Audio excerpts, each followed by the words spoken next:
Welcome to Season 9 of the Life Giver Podcast, a place for honest conversation about you, your relationships, and the leader you're meant to be to those around you. I'm your host, Corey Weathers. I'm a wife, mom, licensed professional counselor, and many other things. But today, I'm here to breathe life back into you. Hi, everyone. Welcome to another episode. This is Corey Weathers. I want to be completely frank and honest at the top of this episode that this season 9 has been, dare we use the word unprecedented? Like we've been using that word since 2020, but it just seems like the world continues to give us unprecedented things. And to quote Breonna Keller, I heard her on CNN say today, "This week has been the longest year." And I think that is a great quote. It's a great way to explain my inconsistency in putting out episodes. And I think that the explanation that I'm going to give you today for my inconsistency is actually going to go really well with today's topic. And that is, I have been trying to be very careful in what I say. There is so much happening and so many opinions about what is happening out in the world about so many categories, everything from politics to religion to the military, the defense, but more than anything, just the state of our country, even right now, that I have just really felt a conviction about speaking too quickly. And so believe me, I have had a lot of words, and there have been moments where I've had no words. And I guess those two extremes, since we've been on a topic of extremes lately, has left me in a place where, as I've prayerfully considered what to say, what to talk about, either online or even on the podcast, I have had a conviction, a steady conviction of just pause and wait. And so I have been trying to be obedient to that and not speaking too quickly. And I have found the greater wisdom in that has been that oftentimes my words that I would choose when I'm in a place or a state of reacting, that those words that I would have are not the words that I eventually end up with when I later kind of move past my emotions into kind of my reasonable mind and then on to what we kind of hope to reach, which is a wise mind state. That's kind of DBT theory language. It's basically a way of going, hey, when we are in a place of reacting, we just have a flood of emotions and we have lots of words and emotions that really fuel word choices. But if we give ourselves a little bit of time, remind ourselves of what we know is true, remind ourselves of our goals and who we want to become, and we kind of slowly evolve our emotional state into a more thoughtful state, then we maybe find some different words. Maybe we kind of talk ourselves out of what we're feeling or remind ourselves that if we feel unsafe, that maybe we actually do feel safe and here's our goals and here's what, depends on the situation. But we evolve out of the emotional state that is very reactive and impulsive into a more thoughtful state. But DBT teaches us that it's dialectical behavioral therapy, if you're curious on that acronym. But it teaches us that the goal is to not stop at our thoughtful state or the reasonable state, or what they sometimes call a reasonable mind. That it's good to be in that place where we have more logic, but it's not the end goal. What we actually want to evolve to is a wise mind.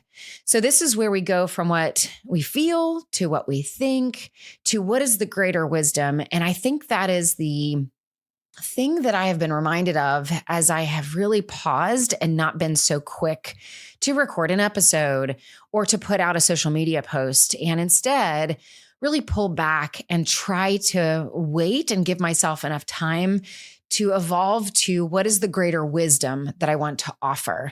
And I think that finding that wisdom really, it does take the time, but I think it's also reminding yourself of what is true, reminding yourself of who you want to be or who you want to become, what is the higher level thinking that is so much higher than whatever's happening in the present moment. And so maybe we'll be able to unpack that a little bit today, but I hope that gives a little bit of understanding of what I'm doing behind the scenes as I myself find these moments of reactivity. Matt and I have sometimes said that we feel like every day is an adrenaline hijack. And so maybe you guys feel the same way. And I know that there are lots of different extremes. There's different opinions about the choices that the administration is making. I have put out there a statement on where I stand on politics and technically on the administration on all of my social media, really trying to find that neutral place and really trying. And somebody actually challenged me on trying to stay in a neutral state, that like as if it was impossible or not realistic for someone to stay in the middle. And I would really argue that. I think that was really baiting me to go to one side or the other, because I really work hard as a clinician to find the truth of both sides. We've talked about that on this in this season, in these episodes of there are always going to be extremes, and those extremes lead to destructiveness. And our goal is to be in the messy middle where we can find a little bit of truth from both sides. Both sides have some truth to it, but that doesn't mean that we want to lean so far into a place of destruction. And so I think as a clinician, one of the healthiest things we can do is look for the truth on both sides, try to understand where each person is coming from, and then try to find that wise mind that says, I can hear and be curious and understand where you're coming from and where the other side is coming from. And I would say that even Military Culture Shift, the book, was me trying to be in the middle to say, there are some issues, the defense budget being one of those. There are some issues that are wicked problems to solve. And no matter what you think the answer is, if we only provide simple solutions to wicked problems, they often evolve and turn into even more problems to solve. And so we are much better off if we see the wicked problem, understand the wicked problem for what it is, and be careful to choose solutions, and knowing that when we do choose some solutions, it is going to be disruptive. It's going to create confusion. And so we have to communicate more in order to reduce the confusion. And so I think that's a great way for me to be able to just kind of be honest and say that in the course of writing Military Culture Shift, I really did see and agree that there are changes that the institution can make in taking care of people and how they spend money, how we approach warfare, how we should be careful on what conflicts we should get ourselves into. But any of those questions, any of those pathways can, and changes to any of those pathways can turn into a whole bunch of other problems to solve. And so we have to understand that there's so many things connected. I had a whole chapter that talked about if you're going to make a change, especially a big change that could impact lots and lots of your people.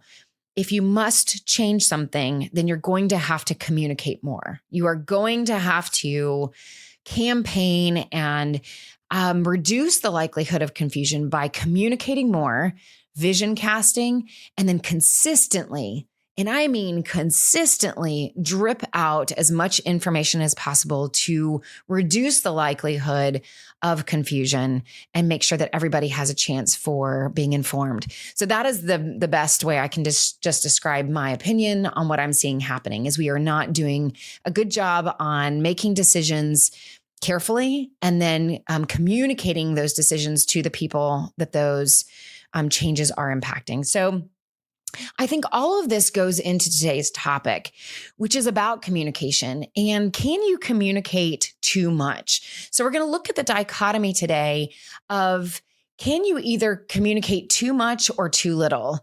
And we see this definitely in all relationships, but I'm often brought in most of the trainings that I do. And I would say most of the individual and couple and family sessions that I do have something to do with communication. Either we are not communicating enough or we are communicating too much and maybe we don't know it. And so we're going to look at those extremes on the spectrum. and really kind of maybe answer that question about what does it look like if you are, I think most of us would probably know what it looks like if we're not communicating enough, although we are going to cover that. But very few people ask the question or consider what it might look like if you can communicate too much.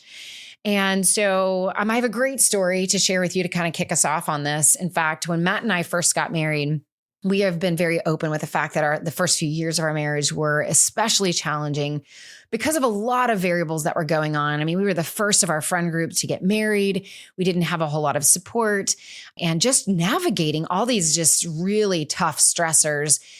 And so about a year and a half into our marriage, we were just really just looping on the same topics, just fighting a lot. And we finally went to counseling. And we will never forget our first counselor. His name was Scott. I don't remember his last name, but he was actually a clinician. I think he was at Baylor University because we were going to the seminary at Baylor University. And we went to him for counseling. And we will never forget, I'm pretty sure it was the very first session with Scott. His homework for us was to stop talking. And I have never had a counselor since then tell me or tell us to stop talking. And we just thought it was unbelievable advice. And as soon as he said it, we knew he was right because we were over talking. We were over arguing. I mean, we just would not let the topic go. We would not let each other rest. And we were just looping on the same fight over and over and over. And so it was 2 weeks between each session. And his homework was just don't talk. Don't talk about it until the next session. And I remember us leaving that session going, what does that mean? Do we not talk at all? Do we even know how to talk to each other without bringing up those same topics? And, how extreme do we go on this do we just be silent around each other for 2 weeks straight? And I don't remember exactly how well we did in those 2 weeks. I'm sure we didn't make it 2 weeks. But I do remember us just kind of taking it very seriously at first and just literally not talking to each other. And although it's not advice that I would give to everyone, for us, it was a much needed timeout from our attempts to solve the problem when we were obviously not doing a good job solving it or finding solutions for the problems that we were struggling with. And so what he was basically teaching us was what a healthy timeout looks like. We just needed the permission and we needed some kind of authority figure to tell us to stop it. There's that old Bob Hope video where he's playing the therapist, stop it. And such a funny example of how I feel a lot of times as a therapist. I wish I could just say stop it. And sometimes when I've established really good rapport with a client, I'm not afraid to go, hey, do you see this thing that you're doing, this thing that you're looping on? And they usually by then know it and see it. And so we can joke with each other and go, just stop it. Just stop the loop, right? So I think before we get into communicating too much and is it possible to communicate too much, especially in your relationships, versus not communicating enough, I got a really good question from a listener. And so if you didn't know, there is a link in the show notes where you can actually leave me a voicemail where you can ask a question. And so please consider doing that. And I thought this was a fantastic question. And it really goes back to the beginning of this season when I had introduced the hero's journey and the villain journey. And so this listener is asking about the villain journey, but I think it goes well with what we're going to talk about today. So here is the question from the listener. Hi, Corey. This is Jenny. I have a question asking your advice on what you would say to someone that may be evaluating their journey and maybe realizing that it may be more of a villain's journey than a hero's journey.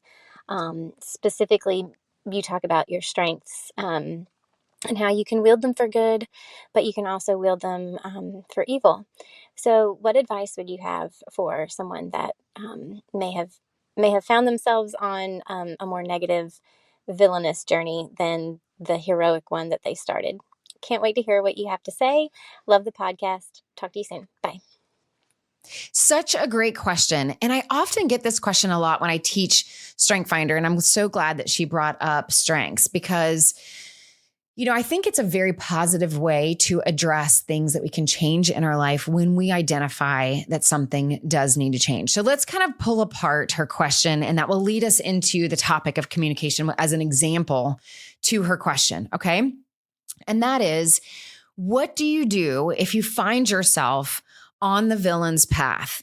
And specifically, how your strengths can detour you onto the villain's path, maybe without even you realizing it. So a couple of things to point. Notice that this is not that you find yourself on the villain's path because you intentionally, maliciously chose to and wanted to be destructive.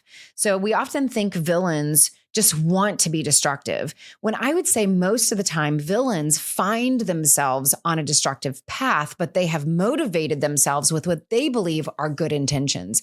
Most villains in, the movies or in the comic books, they have a very strong conviction and an idea of what they think the world should look like, what good should look like.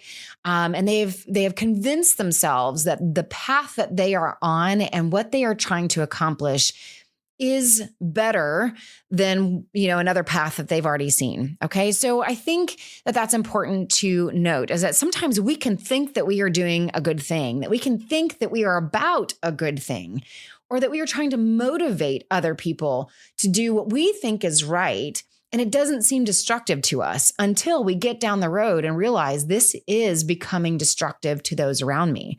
And I think that's the question that she's bringing up. If you find yourself going down a path and you realize, oh, wait a minute, this is not yielding the return that I wanted it to.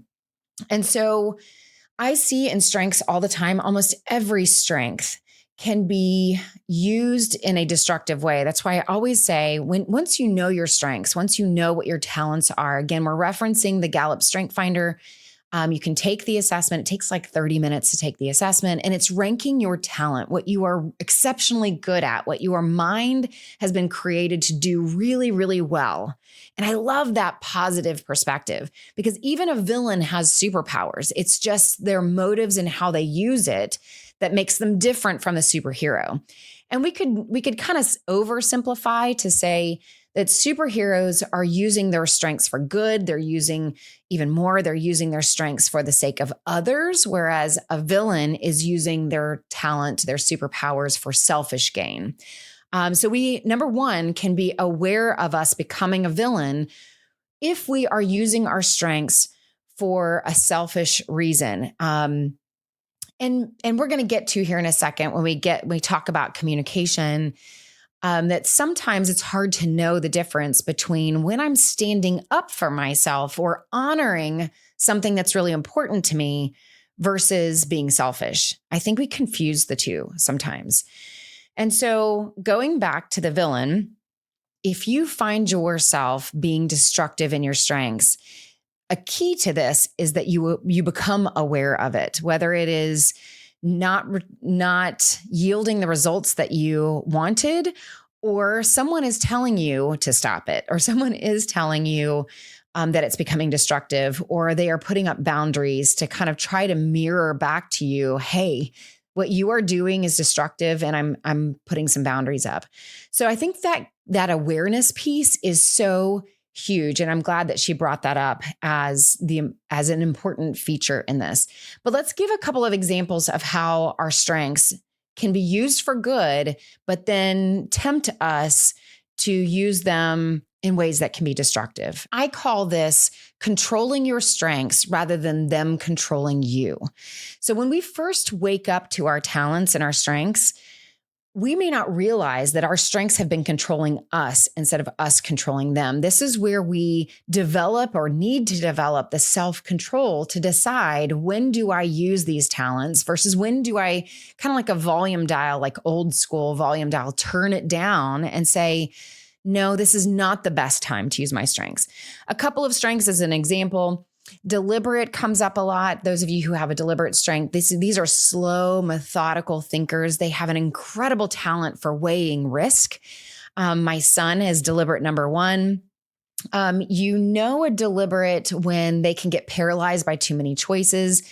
There's lots of people, not just deliberate, that struggle with that. But for a deliberate, I always use the example of if you're going out into the garage and you decide today is the Saturday I'm going to clean the garage, and a deliberate goes out there and they don't know where to start, because if they start in one corner, it's going to cause a problem in another corner, or you can't start over here until you organize this over here. And so you can hear behind that thinking, there's risks associated with whatever choice I make.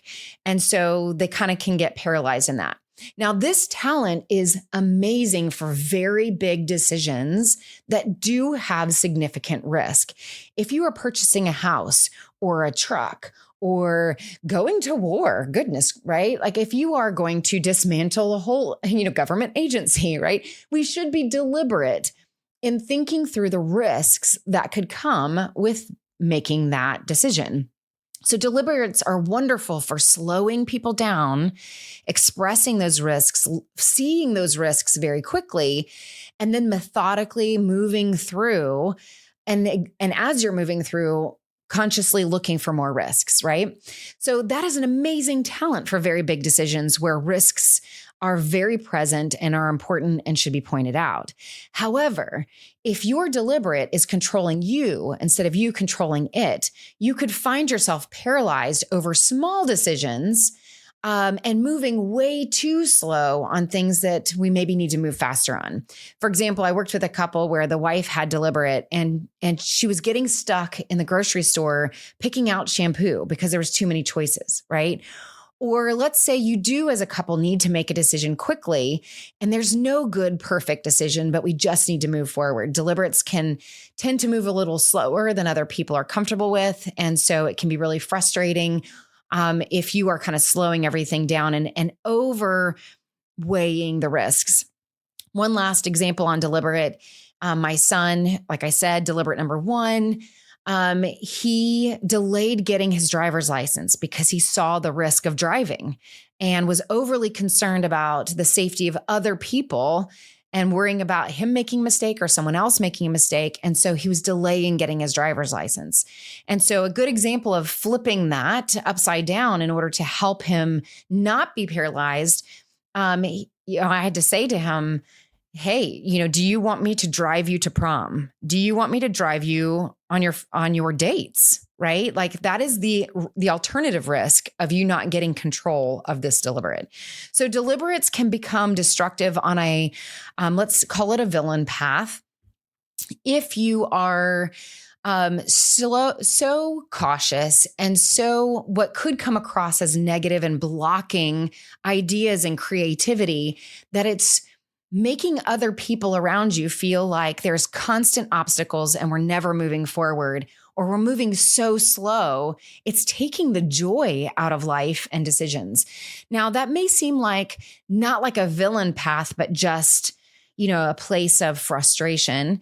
But I've seen lots of strengths really cause destruction in relationships. Couple more, believe it or not, empathy can be destructive. All the strengths can be destructive. Empathy is a good example of if we're only making decisions based off of your feelings and concerns of other people, then you are going to find yourself in a deficit very quickly. If you are constantly thinking of other people in a way that you're trying to read their mind and people please, that would be an example of empathy on overdrive. Especially if you're married to somebody who, let's say, has strategic strengths where they do care about the emotions of people, but sometimes we have to make decisions that strategically and logically make sense that may make people upset, but it's the better decision based off of other variables that are also important and need to be considered. Let me see if I can give one more example. Restorative is a big one that comes to mind. People with the restorative strength are problem solvers. They're fixers. It's really a strong strength that if it's in your top 5, I tell and warn people a lot to keep an eye on that one, because you may have a blasty blast in your head solving problems, like getting the yard mowed is a problem. Getting the dishes done is a problem until you do it. Getting your work done, you motivate yourself and turn it into a problem so that it feels good that you solved the problem by getting your work done.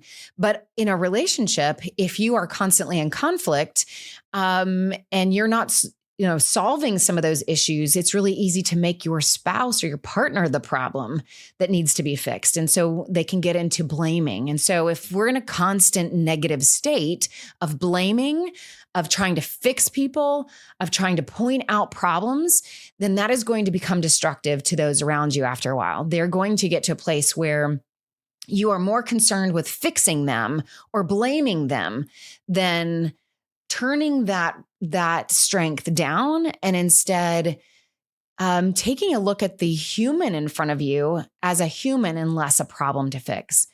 And so for the sake of today's conversation, let's use the topic of communication, because communication is a strength that can be overused. And so the strength of communication is an influencing strength. People with that strength are not just good communicators, because some of them will come to me and say, I don't feel like I'm a good communicator, but it doesn't mean that you have to be amazing at using words.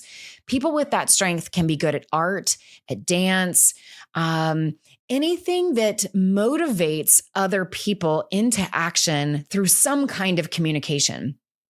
Marketing. But some of them do find words quickly, or maybe you don't feel like you find them quickly. You just are really concentrating on what is the perfect word. So maybe you feel like you struggle with words, but have the strength of communication. It's because you value those words so much that you slow down until you find the exact word that really makes that impact and motivates someone else. And so really when we talk about conflict is really about it's about differing values and the stress of trying to communicate those different values in a conversation. But really conflict is about trying to influence the other person into adopting our stance, our argument, or whatever it is that we're trying to communicate. And so that strength of communication is an influencing strength, that you are using your words to try to motivate the other person, to convince the other person into changing their behavior, their stance, their belief, their whatever. So I find that people with the strength of communication do sometimes struggle with over communicating, where if it's not working, if we're not evolving the conflict, if we are not, if we're on this constant loop and things are not getting better, they will tend to leverage their strength even more, maybe without even realizing it, to keep trying to influence. And then they're kind of just going overboard and over communicating, chasing their spouse down the hallway and trying to talk them into ending the conflict. So the question is can you communicate too much? And the answer is yes. I mean, that's the example that I gave in the beginning with Matt and I, but it is true of relationships as well. Regardless of what your strengths are, you can find yourself on a destructive path. If you are over communicating, it could be a sign of using your strengths too much. And we tend to turn up our strengths when we are in a situation that we can't figure out, which is conflict, right?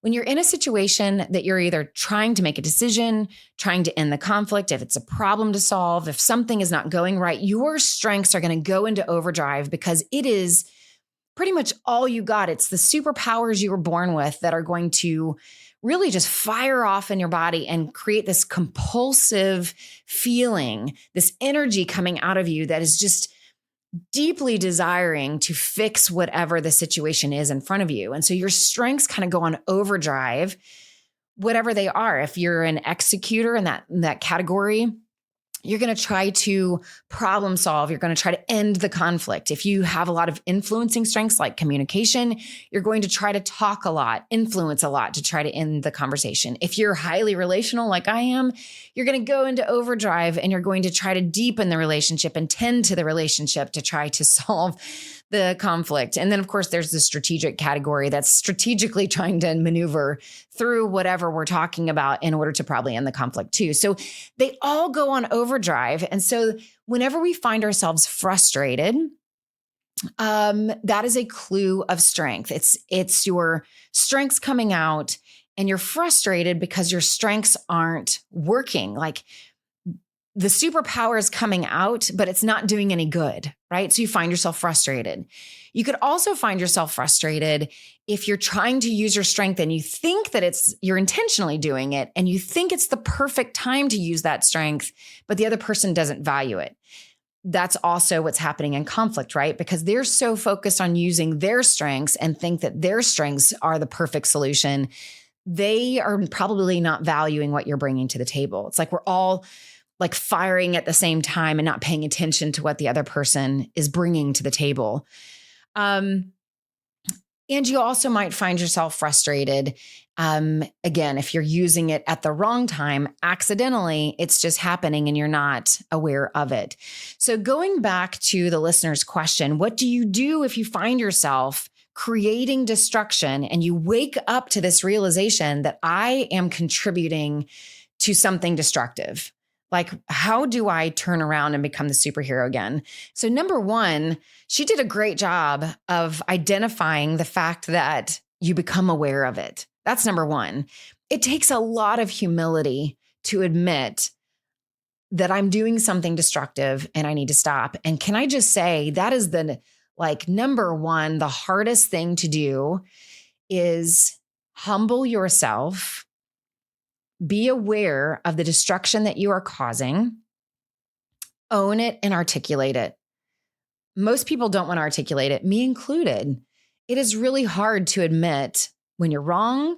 And maybe we should change that language, because I think maybe that's the hard thing in those moments, is that you don't feel wrong. You feel that what you're trying to bring to the conflict or the conversation, that there's some truth in it, there's some value in it, and you just deeply want the other person to value it too. And so maybe by putting a right and wrong on it is part of what makes this so hard. It's not that maybe you were wrong. It's more that it's not useful, or that what you're bringing right now is not helping the situation. Maybe it's just even the wrong timing for it, that we've got it out of order. And so articulating, I'm not being helpful right now. I recognize that I am adding fuel to the fire, and it's confessing that. Can I just put that out there, that all of us, me included, all of us have to work on repairing faster. I tell people all the time, the goal of communication, especially in marriage, is not that we have less conflict, although if you're having a lot of it, we do want to turn it down. There's no way to erase conflict completely from your relationship. If you have no conflict, I would say you err on the side of not communicating enough. That's the other side of the spectrum. If you have no conflict ever, then there's red flags that you are sweeping things under the carpet, that you're avoiding issues. And that means you're harboring some things that are bothering you and you're not bringing them up. And that can really send a relationship into sometimes a selfish place where one or both, usually one person in the relationship is getting more, it's really heavy leaning towards one person, and then the other person is just sweeping everything under the rug. So, I mean, I do know a couple of couples that are both introverts, and their conflict or their relationships do tend to have a little bit more peace between them, where they maybe don't escalate as much as other couples do. But there should be some level of friction or differences that you find when you are clashing in your strengths, clashing in your approaches to solving problems. But the goal here again is not to erase conflict and friction completely, because we are two different people and two different superheroes coming to the same problem set to find solutions. The goal, I say, is to repair those conflicts faster. If it took you 2 weeks to come back and humble yourself and apologize for your part in it, to confess what you could have done better, and maybe make some changes. If it's taking 2 weeks to get there, that's too long. If it's now taking you a day, 24 hours, by the time we get 24 hours in, we're coming back, we are, going through that process of confession and humility and growth after 24 hours. Now we're getting to a place where we are learning to repair faster. That, I think, is the goal. So again, going back to that question, what do you do if you find yourself on the destructive path? Number one, aim to repair quickly. And that takes you being aware first that you actually are going down the wrong path. And then I would just say that conviction inside of you that comes up that I should adjust here. I like to think of conviction as a turnaround. In the faith world, we would call it even repentance, but there's something about conviction that makes us want to just turn around and go another direction. I have no problem with that word guilt. I love Brene Brown's definition of guilt. She says it's very productive. It is that conviction that makes you want to go and write something. So it's very productive. And I would say in our faith system, conviction and guilt is that driving motivation to want to do something different. And that shame is the unproductive thought that I am a mistake is unproductive. And so if we get into this shame place, that is not productive and not helpful. And we've got to identify that quickly. When we find ourselves on a path that is either destructive or a path that is a path that maybe we want to change course on, that we do that. We adjust and turn course and go another way. A couple of years ago, I was thinking about taking my business in a certain direction. I started down that path and realized that is not the direction I want to go. I foresaw where I was going to end up. And that's not what I wanted my daily life to look like. And I completely turned around. I had those conversations. I made those decisions to pivot. I think that's the biggest answer to this question is that when you find yourself on a path that is especially the villain's path, is to pivot, to turn around and have whatever conversations you need to have to adjust course and get back on the right course. And that's always going to involve that conviction. It's always going to involve tough conversations. It's always going to involve some level of confession of you being able to identify what you were doing that was actually destructive, maybe even listening to the other person to inform you on what was destructive. And then how do you start using your strengths for good? And so a lot of times that means we're just turning them down. Okay, turning them down, choosing to leverage them intentionally at the right time rather than them controlling us and just kind of accidentally coming out of us with great intensity all the time. So let's turn our attention to how do you know if you are communicating too much in your relationship? Now, I referenced at the very beginning that I was choosing to communicate less, especially over social media and on these episodes, in order to find wisdom, to make sure I'm finding the right words to communicate and not just impulsively, reactively talk at you and bring up topics that I could later look back on and go, I spoke too soon, right?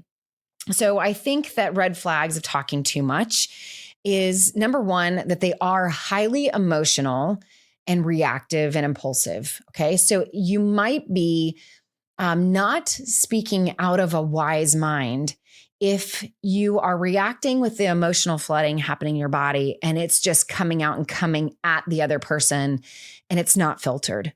Okay.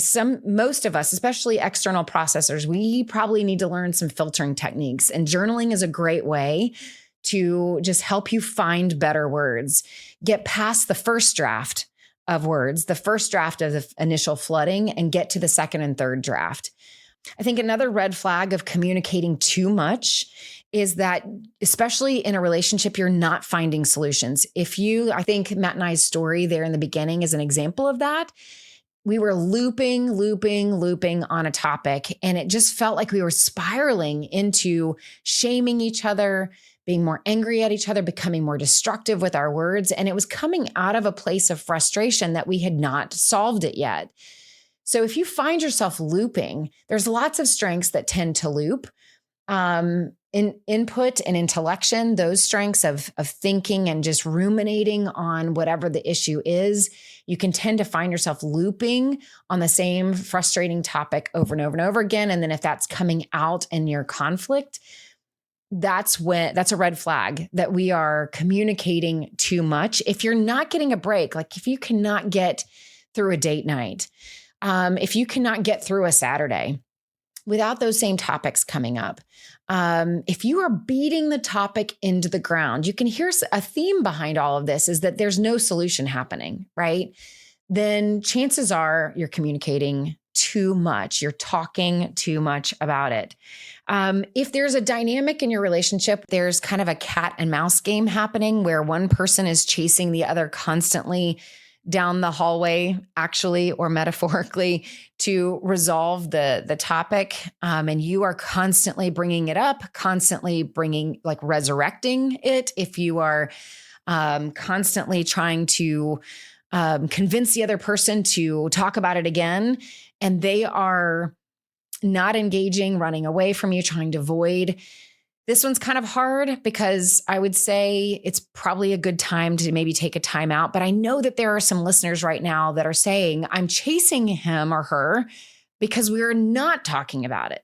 That's a little bit different, right? If we are completely avoiding the topic altogether and you're trying to bring it up because we are not talking about it, that is different, right? Then in that situation, we need to be talking about why are we avoiding it? And that would probably maybe lean towards we're talking too little and you're trying to advocate for it and you keep bringing it up in order to get them to stop avoiding. The cat and mouse thing, I'm more so meaning if you are, you've talked about it so much that the other person is starting to shut down. That's what I mean by we've talked about it, we've run it into the ground and we keep resurrecting it. Then we're probably we're over communicating too much. Okay. So those are some red flags. So if you find yourself in this area of communicating too much, I think there's a couple of really easy solutions here. Number one, call a timeout. Call a timeout. These are so important and really hard to implement. And everybody usually knows timeouts are good and effective. But actually doing them and doing them well is something that every person and every couple needs to work on. I don't know about you, but in our home, when one of us calls a timeout, we hate it because one of us chooses the timeout when the other person doesn't want the timeout, right? And so then it can become another fight because somebody's called a timeout and the other person is not wanting to honor it, right? Because they are the ones that are wanting to finish talking about it. Or they might accuse you of not calling a healthy timeout and just shutting down or removing yourself. So a healthy timeout is really when you feel like the conversation is unproductive or it's escalating or we're getting really too emotional or you yourself need more time to think about it and find your words that maybe you have identified that you want to move beyond your emotional mind and try to get to the wise mind before we re-engage the conversation. Those are all great reasons for a timeout. Sometimes a great timeout is just to say, hey, I feel anxiety in my body, and I need time to calm my body down. Gottman, I share this all the time. Gottman's research says that if your anxiety, if your tension in your body raises your heart rate above, I think it's 94 or 96 beats a minute, you cannot hear well. You are not listening well. You are not going to be productive. And 96 beats a minute is like a fast walk. That is not much, okay? That says that we should be calling timeouts sooner and more often than we think we should, okay? So call a timeout. If you are communicating too much, that's one of the first tips that I can give you. Call a timeout. Do it with kindness. And the rules for a timeout is if you're going to call a timeout, you also have to call a time in. So no forever timeouts. So ideally it would be, hey, I'd like to call a timeout. Can we wait an hour and come back to this? Or can we talk about this after work today? Or tomorrow, let's get a good night's sleep tonight. And tomorrow morning, let's revisit it. That's calling a time in and make sure that you respect the other person by actually engaging back in that time in. When we don't call a time in, that just triggers abandonment in the other person. And they really do feel like you're just shutting down, you're withdrawing, and you are not coming back to the relationship. So timeouts should be a temporary opportunity for you to calm down, to find your words, to maybe find your wise mind, and then re-engage. Okay? Timeouts are really important. If you find yourself communicating too much, this is going to be an interesting tip to give you. But I think it'll apply to some people listening. If you are running topics into the ground, can I invite you to take a topical timeout for a season? Okay. This is a hard one to give because some of you would have a lot of anxiety about like taking a break from a topic that is very important to you that you need resolution on. But sometimes I have found it helpful to say, you know what, our relationship is really getting bogged down and like we're constantly in a negative state because of how we are talking about this topic. And so taking a break from that topic gives you some time and some breathing room to have some other experiences to remind yourself of all these other things that you're doing well and doing right. Being able to fill that time with a fun date night, a safe date night or day even where you're saying, you know, we are not going to bring up this topic for the whole day and we're going to spend the day together. Reminds you both that you still can enjoy each other's presence, that you can enjoy each other's time, that you can play together, that you can laugh on something else. It's kind of like if you have been watching a lot of Netflix shows that are really super serious and you've really maybe even enjoyed those super serious shows. And then you say, you know what, let's just watch a comedy, right? And then you watch the comedy and you go, why don't we watch a comedy more often, right? That's probably what we should have in our life. It's kind of like that. And so I find that couples sometimes need a good seasonal break as a reminder that things are not as bad as you think that they are, that you maybe just needed to balance the scales and have some play, have some fun. And those are intentional choices to do things that are fun and playful. And that maybe we can enjoy this topic in our life, whether it's finances or intimacy or any other hot topic out there, that we can still engage in that topic without bogging it down in negative conversation, right?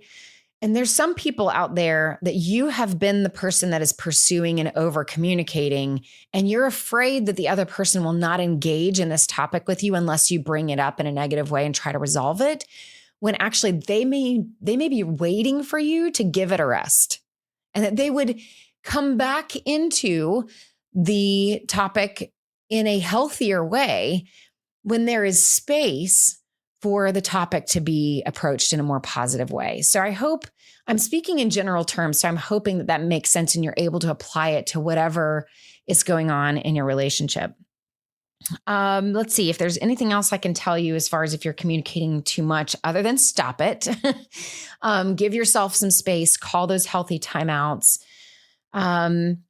And I guess the only other thing I would say is maybe try communicating it in a different way. So if you are verbally trying to process it and you're over processing it, consider writing about it instead, which also slows you down. Write back and forth on paper, over text, share a journal that you can digitally or on paper that you can kind of pass back and forth and, you know, set some rules and some structure of how we are going to talk to each other. I always find that helpful so we don't just keep like throwing our first draft of really highly negative things at that topic. But now we just have it written, right? Like nobody wants to read that. So put some rules and some parameters about what we're going to do different as we continue to talk about it, but talk about it through another medium. Okay. A couple tips for if you are communicating too little. Okay. So now we're going to go to the other side of the spectrum. If you are communicating too little and you're not talking enough, a couple things could be happening. One, if we are avoiding topics because we are afraid of conflict, that is not respecting yourself, not respecting your spouse. It's not honoring your relationship by just avoiding it altogether. So we need to find the courage to find a way to start talking about it. If you are afraid of conflict, remember, conflict isn't bad. It is ongoing, hurtful, destructive conflict, which to our listener's point when she brought up the question for the episode, really it's more of a sign that we're using our strengths in a destructive way. So we can kind of see it through that lens and go, my spouse isn't trying to hurt me. It's just they're using their strengths and it's coming out in destructive ways. So if you are not talking enough, we need to engage in conflict, and we just need to start being okay with that conflict if there isn't enough, friction in the relationship, that anytime we want to change something, changing a pattern, changing behavior, any change is going to feel a little like chaos to start with, whether it's you bringing it up or whether it's you implementing the new strategy, the new pattern to lead to that behavioral change. It is going to feel chaotic at first. And the chaos itself does not have to be bad. Sometimes that kind of chaos is a clue of just how strong that pattern was in your relationship. That's why it feels chaotic. It's going to feel chaotic to both of you that we are trying something different. And so when you are bringing up topics that you have been avoiding, it feels like chaos. It feels like you're bringing conflict into the relationship. But even the guilt that the other person might feel when you say, hey, let me think of a general topic. When you overspend money on Amazon, that seems to be a topic that I can imagine a lot of couples struggling with, especially, in a time of inflation, right? That you are overspending, that we need to rein in our spending on Amazon, right? To go to our spouse and say, hey, I really need to ask you to rein in your spending on Amazon.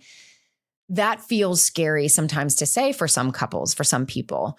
And so it invites the hearer of that information. It invites this opportunity, the temptation for them to feel shame, for them to feel that conviction.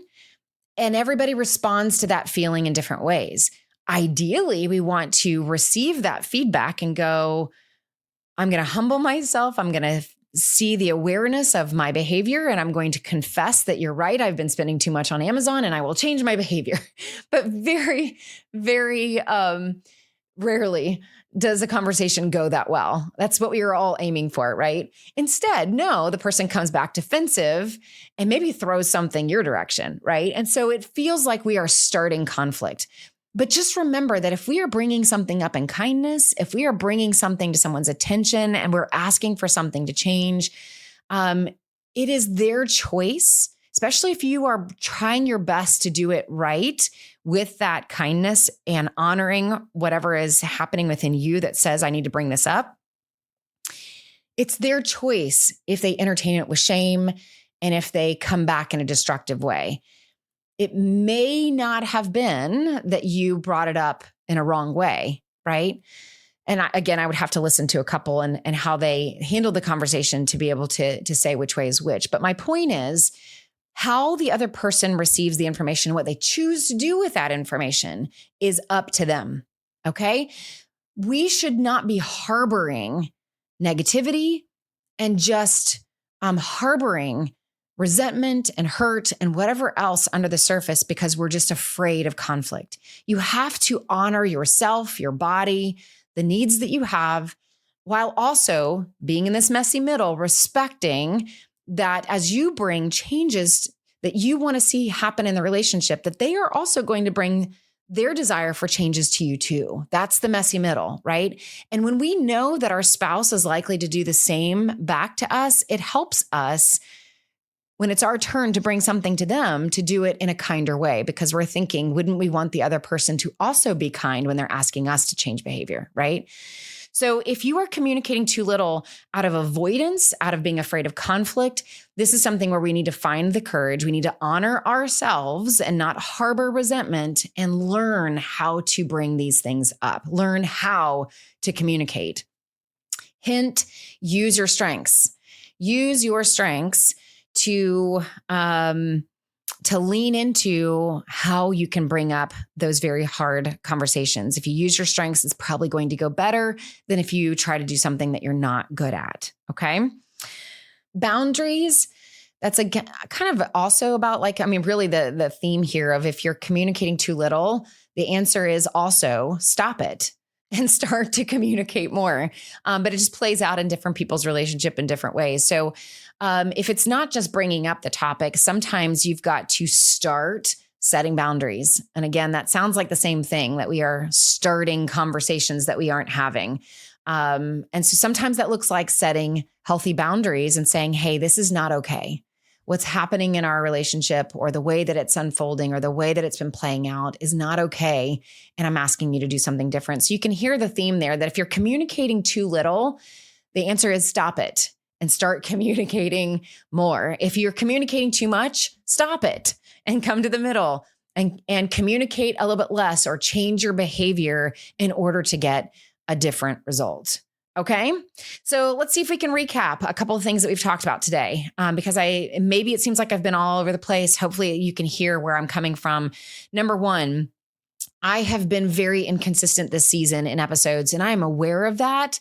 And I'm just going to hope that you are graceful in it. I had a great friend that once told me that if I ever stopped the podcast, some people would be sad, and then they would move on to other podcasts. And that's my constant reminder that it's not the end of the world if my podcast is inconsistent, but I would rather honor what is happening today in order for me to find the right words and handle the platform that I have responsibly, to bring as much wisdom as I can offer, rather than just emotional reactivity. I think that we are getting enough of that out in the world and online.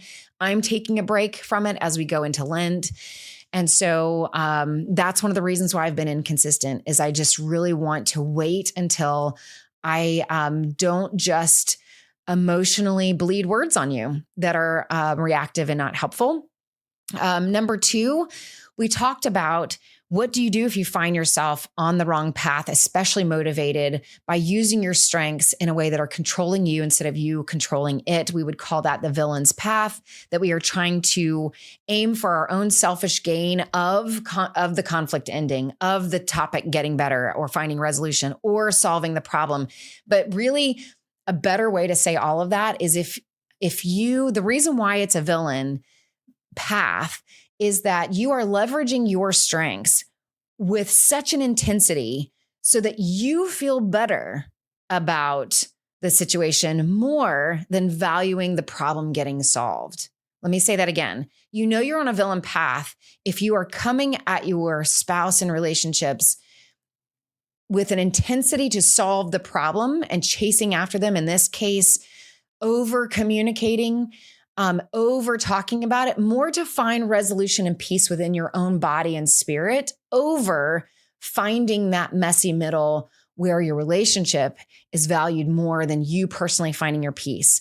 I see a lot of people with the harmony strength do that. They don't realize that in their pursuit of harmony in the relationship, of that conflict ending, they're chasing their spouse so that they have a sense of peace, that it's over and that there's harmony and there's no more tension, more than valuing their spouse maybe calling a timeout, or valuing that it's not the right time for the conflict to end, or that maybe that this is what we call a perpetual problem, that perpetual problems are problems that are really hard to solve. And sometimes there can be perpetual problems in relationships that will be there for your whole life, because you're two different people with two different ways of seeing the world and seeing that topic. And it's kind of like an iron sharpens iron, and these two very different perspectives that are always going to be in conflict. But that doesn't have to be a bad thing. It means that you just have to talk more while respecting to stay in the middle and not to overly do it, but just recognize that this is a problem that may not ever find complete resolution. And I promise you, over time, you will eventually see that perpetual problem as this very sweet but frustrating topic, hot topic usually, that keeps us coming to the center and fighting for the marriage, fighting for intimacy in your relationship, and coming back together and fighting for one another, and also learning to honor yourself in the process as well. And that perpetual topic keeps you in the middle and seeing perspectives other than just your own. So sometimes not having a full answer to a problem is actually helpful in a relationship and that there is sometimes no perfect solution. And last, we just kind of covered what to do if you find yourself on that extreme of communicating too much and how to rein that in. And if you find yourself communicating too little, how to start finding the courage to bringing up things in a way that will make it more productive in your relationship. So hopefully this was helpful. Again, messy middle, stay in the messy middle, learn to identify where you are on the spectrum on some of these topics that we're covering, aim for finding truth on both sides, exercise growth in your own personal life, invite your spouse to grow as well, and always do it with some level of kindness and humility and respect for where that person is as well. Thank you guys for listening. I hope this was helpful. Use the link in the show notes to send me a message on SpeakPipe. I think it gives you 2 minutes to send me a voice note, so please do that. If you want to stay anonymous in your voice note, then please let me know. Otherwise, if it's helpful to use it on the podcast, and if you liked me showing a listener asking a question, let me know about that too. Feedback is always great. So until next time, whenever that is, have a great rest of your week, and I can't wait to encourage you again. Thank you for listening to the Life Giver podcast. Please leave a review, share this episode with your friends, and send me a voice message or connect with me on Substack. You can find out more about me using links in the show notes.